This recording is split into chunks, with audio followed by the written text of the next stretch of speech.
ya.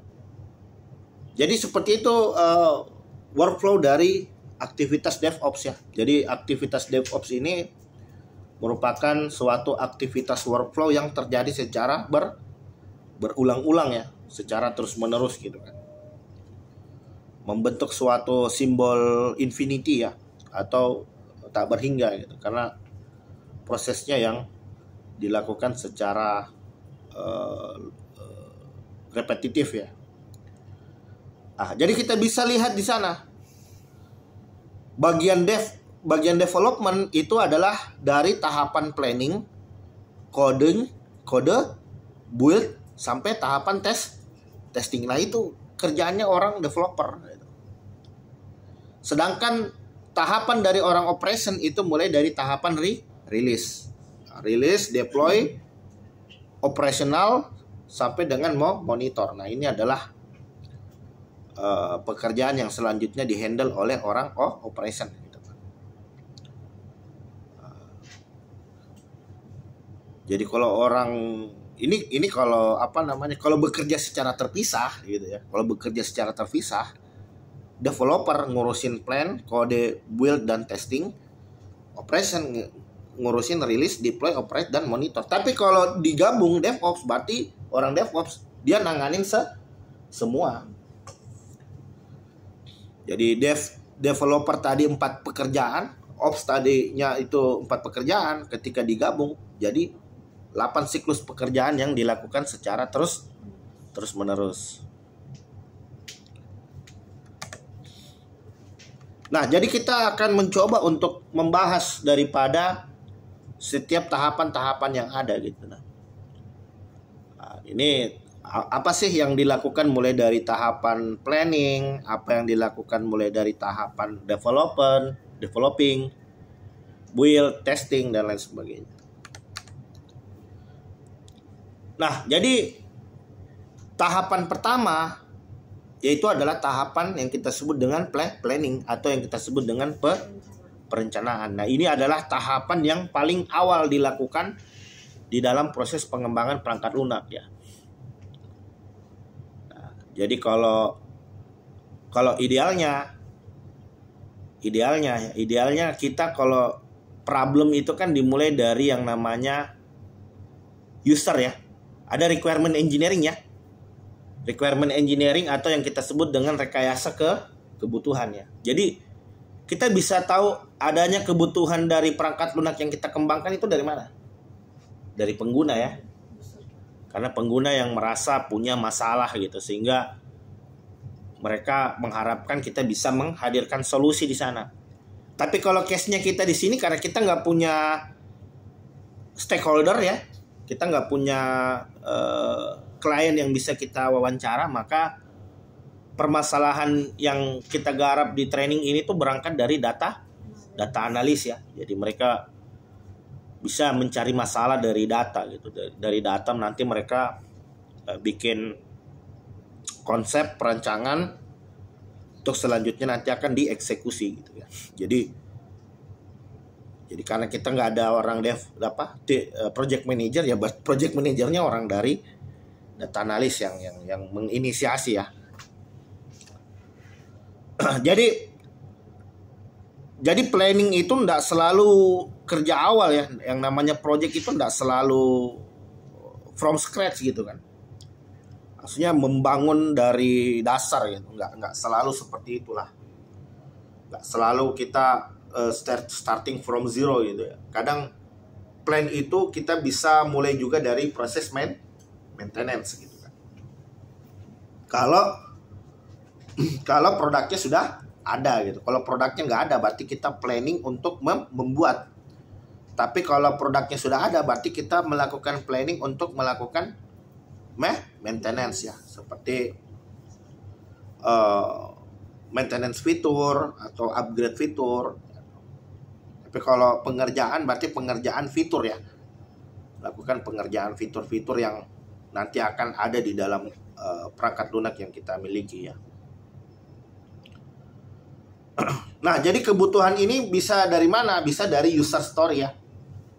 Jadi kita bisa buat journey-nya.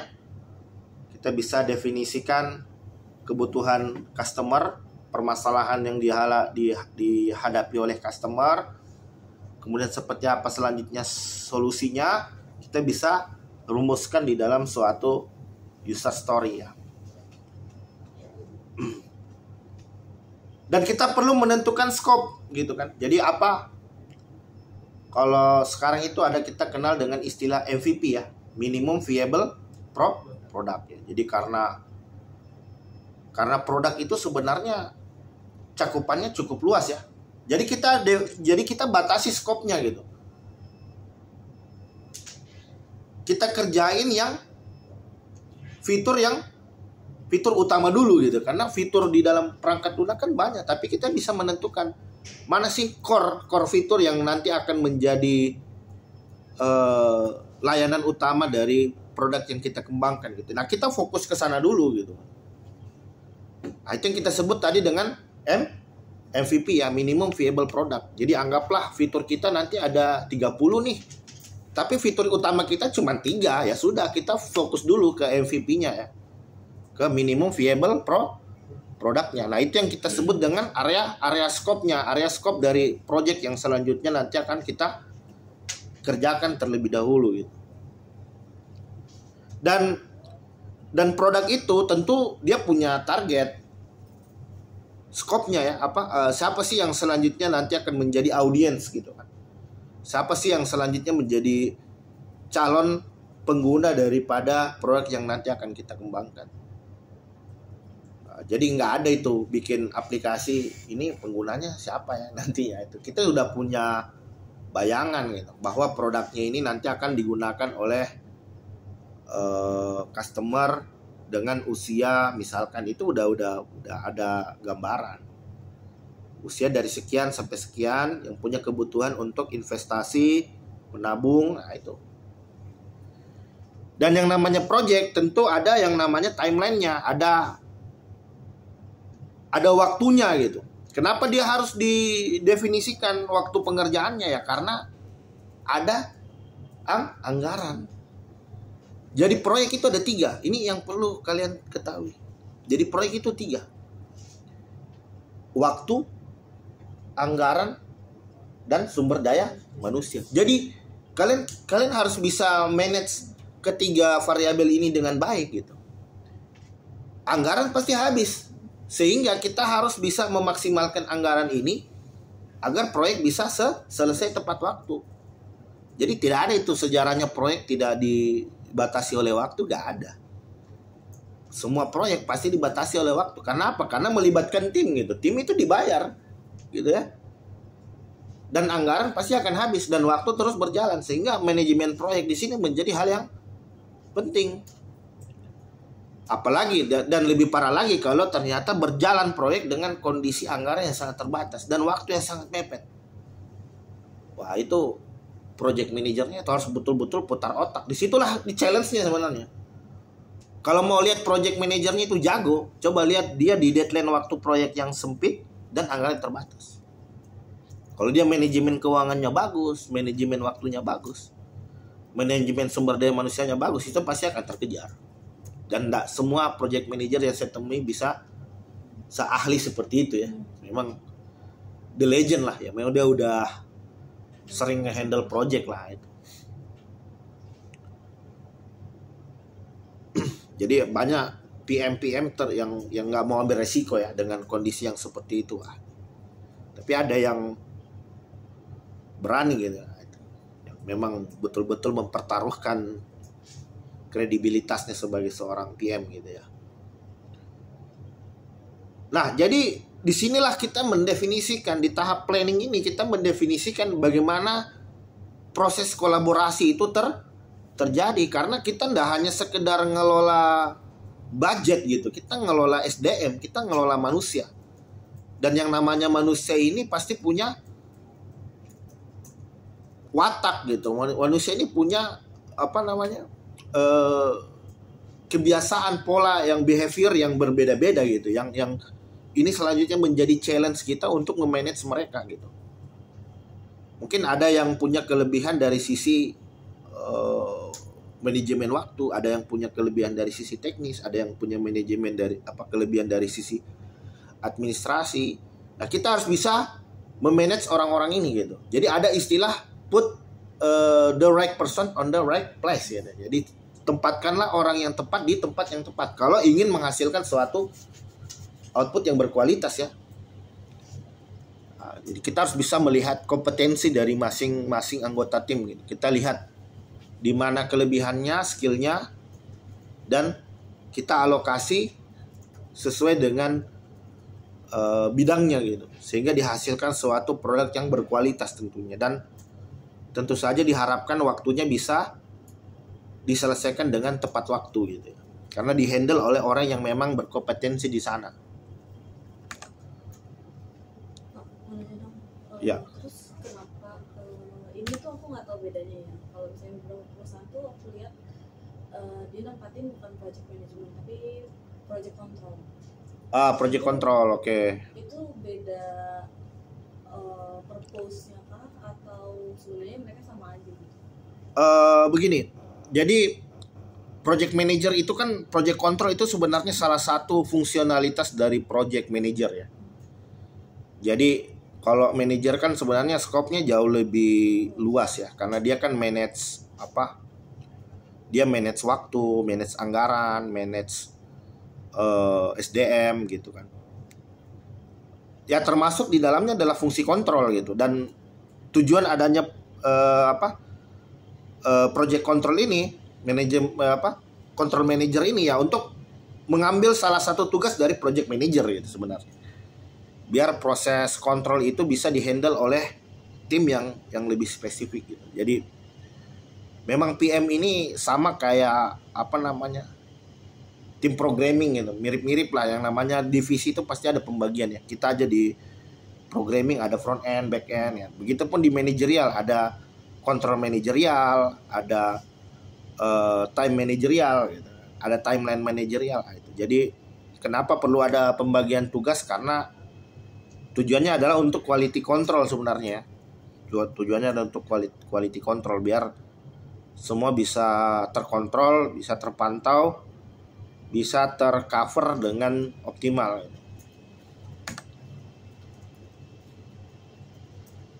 Nah, jadi kita bisa mendefinisikan aktivitas dalam proses planning ini melalui beberapa tahapan.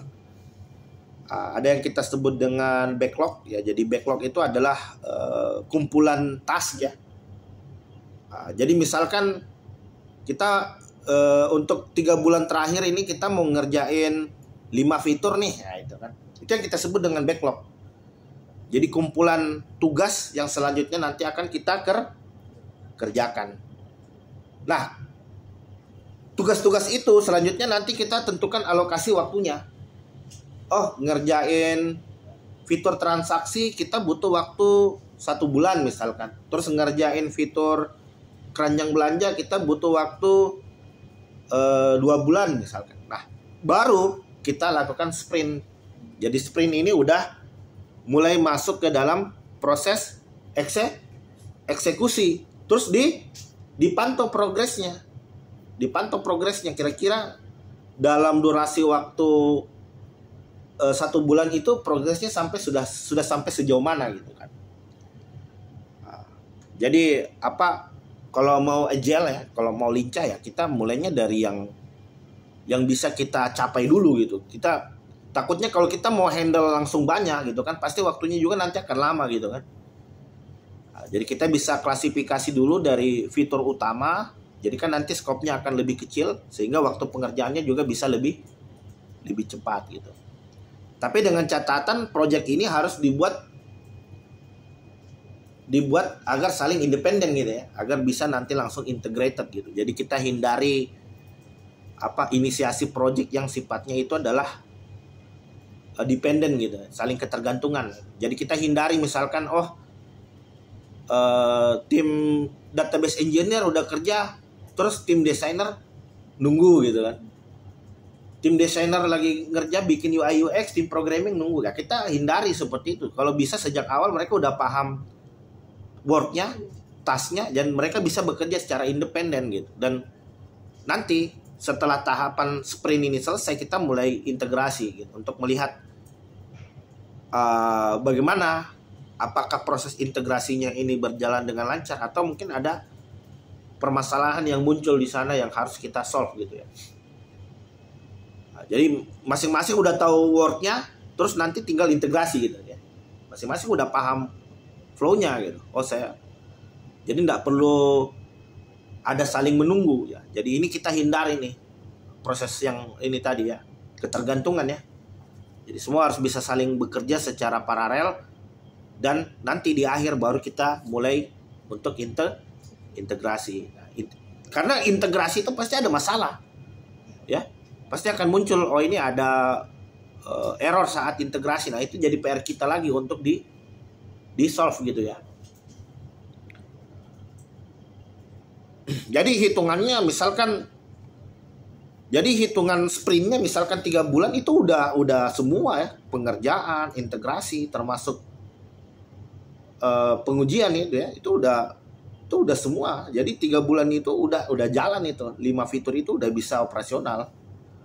Baru menyusun lagi untuk backlog berikutnya gitu.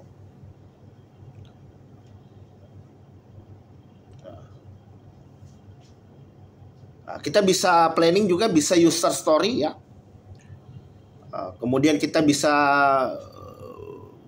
merencanakan dependensinya atau prioritas ya. Jadi karena tidak semua pekerjaan bisa kita kerjakan gitu. Ada pekerjaan-pekerjaan tertentu yang mungkin, jadi kita dahulukan yang urgent, yang memang fitur utama dan tidak membutuhkan waktu lama di dalam proses pengerjaannya. Nah, itu yang harus kita dahulukan, yang kita prioritaskan, yang bisa segera selesai dan menjadi core bisnis utama yang nanti bisa dijadikan sebagai fitur utama di dalam produk gitu kan. Nah, jadi kemudian kita estimasi. Nah, jadi kita harus punya, sebagai seorang PM harus punya strategi bagaimana manajemen waktunya, bagaimana manajemen kebutuhannya, bagaimana manajemen sumber daya manusianya, progress reportnya dan lain sebagainya. Nah, ini adalah beberapa tools populer yang sering kita gunakan untuk proses project manager ya. Jadi ada Jira. Jadi misalkan untuk manajemen backlog ya. Ada Jira, ada Trello. Terus kemudian untuk dokumentasi itu bisa pakai Google Docs, Confluence. Komunikasi bisa pakai Slack atau Discord atau Telegram atau bahkan WhatsApp yang sering-sering dilihat ya. Nah, kemudian untuk diagram nanti kita bisa pakai Miro. Jadi kita usahakan pakai satu aplikasi yang bisa dipakai rame-rame gitu, dan tidak dibatasi oleh waktu gitu kan. Jadi ini yang sering menjadi penghambat karena ngerjain aplikasinya beda-beda dan tidak saling terintegrasi. Nah, jadi misalkan kalau Miro itu kan kita bisa desain UI UX bareng-bareng di dalam cloud gitu. Satu desain fitur A, satu desain fitur B, itu bisa. Nah, cuman kekurangannya dia harus sangat bergantung dengan koneksi internet ya. Nah, jadi nggak bisa dikerja secara offline. Jadi dipastikan tim harus punya koneksi yang stabil gitu. Jadi boleh dikerja dengan aplikasi yang berbeda boleh, tapi harus terintegrated gitu.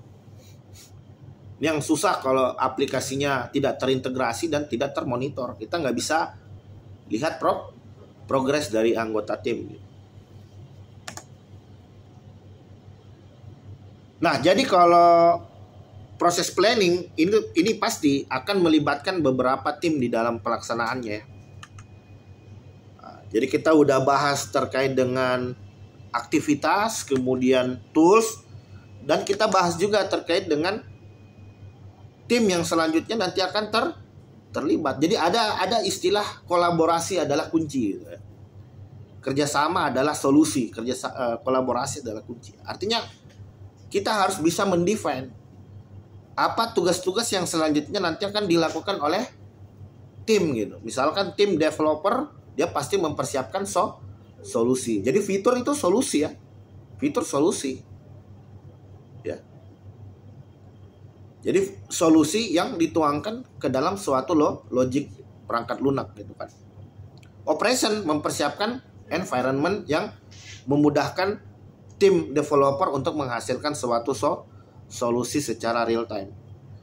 Dan QA, quality assurance, tuh mempersiapkan terkait dengan testing strategi. Kemudian product owner, orang yang selanjutnya akan menguji, menggunakan atau menilai produk yang telah dikembangkan. Jadi ini sekarang kalau proses pengembangan perangkat lunak yang agile itu kita tidak harus nunggu produknya selesai semua ya. Tidak harus. Kalau pakai waterfall kan harus tunggu selesai dulu semua, betul enggak? Harus beres dulu tuh.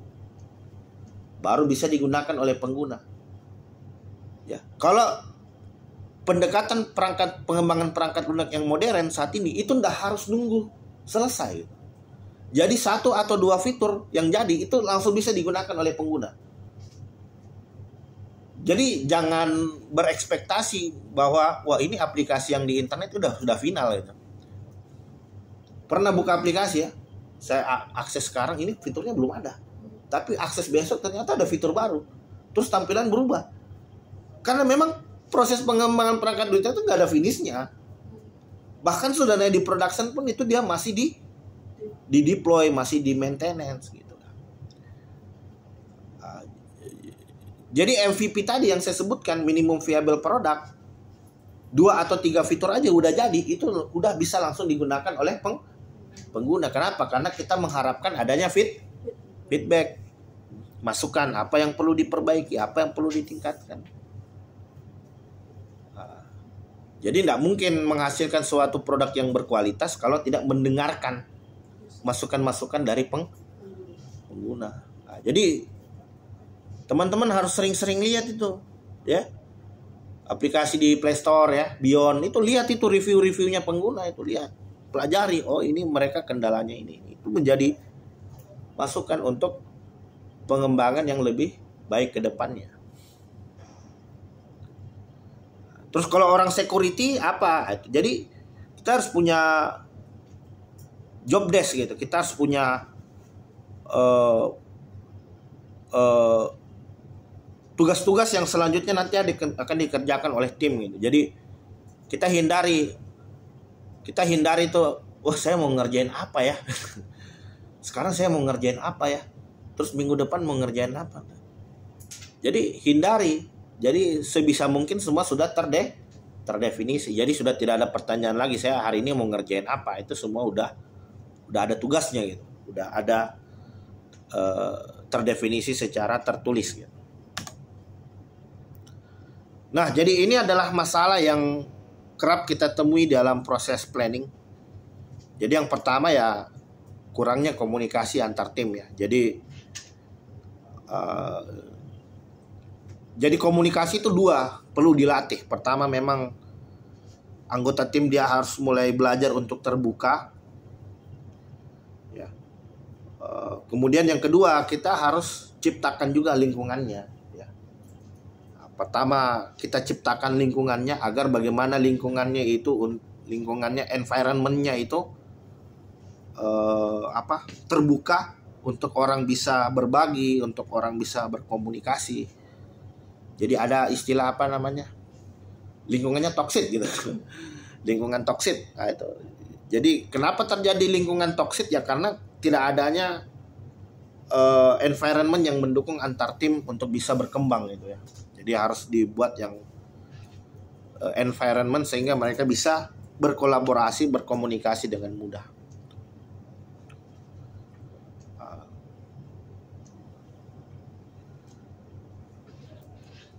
Terus kemudian kurangnya dokumentasi.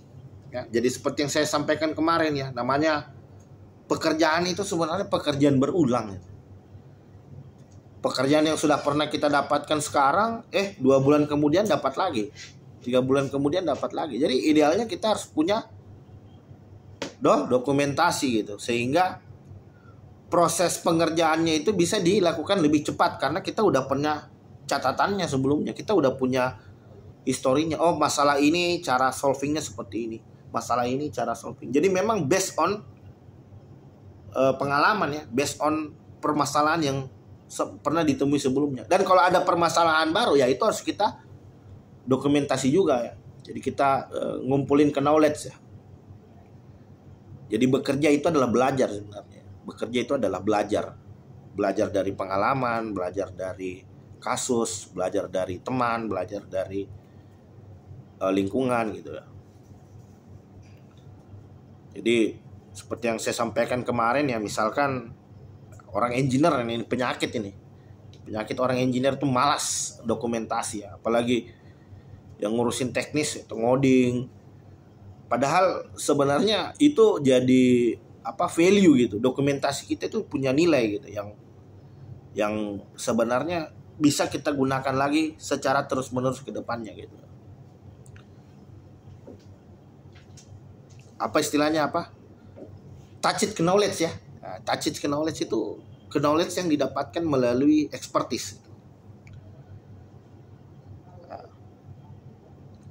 Tidak tahu dependensi teknis, estimasi terlalu optimis, dan planning tidak fleksibel. Dan kita juga harus realistis gitu ya.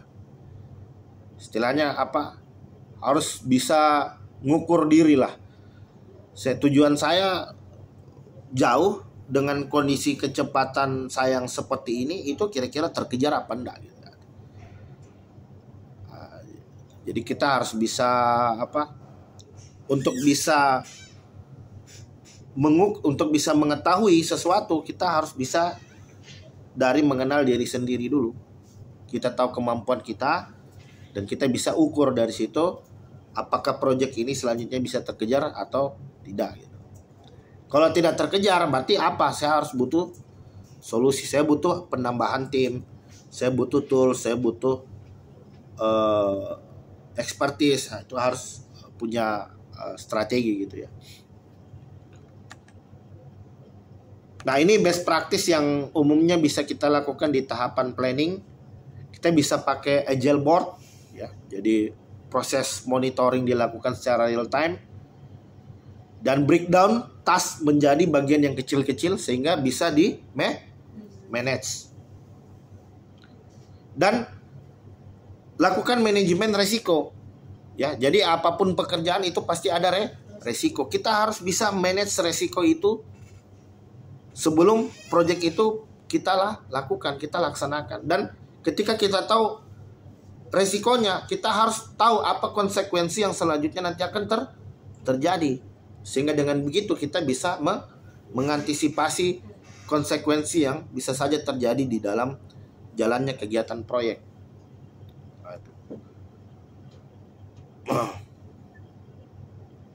Gunakan retrospektif untuk perbaikan terus-menerus dan libatkan tim, bukan hanya developer ya itu. Jadi semua harus bisa, artinya yang technical, non technical, manajerial itu harus bisa berkontribusi semuanya untuk berpikir untuk menghasilkan solusi agar tujuan proyek bisa tercapai. Nah, jadi istilahnya perencanaan ini menjadi hal yang sangat penting ya, karena ini menjadi base fondasi gitu, base foundation di dalam workflow. Jadi ada istilah seperti ini ya, gagal di dalam proses perencanaan ya, gagal di dalam merencanakan itu sama dengan merencanakan kegagalan. Gagal dalam merencanakan itu merencanakan kegagalan. Kenapa? Karena startingnya aja udah nggak beres gitu. Starting point awalnya aja udah salah gitu. Pasti bisa dipastikan seiring berjalannya waktu itu akan banyak masalah yang ditemui. Kenapa? Karena kita nggak siap. Kita nggak bisa melihat secara jernih terkait dengan hal-hal yang nanti akan datang di dalam jalannya kegiatan. Oh, kita kehabisan anggaran. Oh, ternyata ada permasalahan saat pengerjaan suatu fitur. Nah, itu kita harus bisa memikirkan gitu. Jadi project manager itu memikirkan hal yang belum terjadi gitu. Dia memikirkan hal-hal yang belum terjadi, tapi kita sudah pernah pikirkan dan kita sudah punya solusi untuk menangani hal tadi gitu. Dan kolaborasi lintas tim sangat penting. Dengan perencanaan baik, eksekusi jadi lebih efisien dan minim konflik gitu.